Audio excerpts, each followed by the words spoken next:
కీర్తనల గ్రంథము 9వ అధ్యాయము 1-20 వచనములు. నా పూర్ణ హృదయముతో నేను యెహోవాను స్తుతించెదను. యెహోవా, నీ అద్భుత కార్యములన్నిటినీ నేను వివరించెదను. మహోన్నతుడా, నేను నిన్ను గూర్చి సంతోషించి హర్షించుచున్నాను. నీ నామమును కీర్తించెదను. నీవు నా పక్షమున వ్యాజ్యమాడి నాకు న్యాయము తీర్చుచున్నావు. నీవు సింహాసనాసీనుడవై న్యాయమును బట్టి తీర్పు తీర్చుచున్నావు. కాబట్టి నా శత్రువులు వెనుకకు మల్లుదురు. నీ సన్నిధిని వారు జోగిపడి నశింతురు. నీవు అన్యజనులను గద్దించి ఉన్నావు. దుష్టులను నశింపజేసి ఉన్నావు. వారి పేరు ఎన్నటికీ నుండకుండా తుడుపు పెట్టియున్నావు. శత్రువులు నశించిరి, వారు ఎన్నడూ నుండకుండా నిర్మూలమైరి.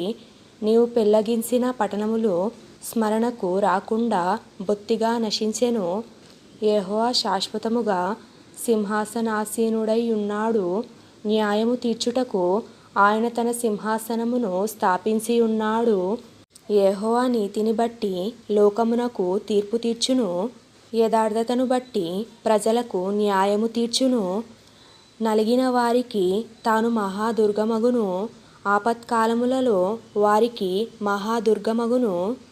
యెహోవా, నిన్ను ఆశ్రయించు వారిని నీవు విడిచిపెట్టు వాడవు కావు. కావున నీ నామమెరిగిన వారు నిన్ను నమ్ముకొందురు. సీయోను వాసి అయిన యెహోవాను కీర్తించుడి. ఆయన క్రియలను ప్రజలలో ప్రచురము చేయుడి. ఆయన రక్తాపరాధమును గూర్చి విచారణ చేయునప్పుడు బాధపరచుబడు వారిని జ్ఞాపకము చేసుకొనును. వారి మొరను ఆయన మరువడు.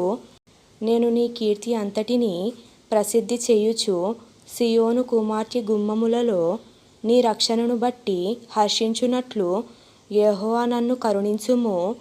మరణ ద్వారమున ప్రవేశించకుండా నన్ను ఉద్ధరించువాడా, నన్ను ద్వేషించువారు నాకు కలగజేయు బాధను చూడుము. తాము త్రవ్విన గుంటలో జనములు మునిగిపోయిరి. తాము ఒడ్డిన వలలో వారి కాలు చిక్కుబడి ఉన్నది. యెహోవా ప్రత్యక్షమాయెను. ఆయన తీర్పు తీర్చియున్నాడు. దుష్టులు తాము చేసుకొనిన దానిలో సిక్కియున్నారు.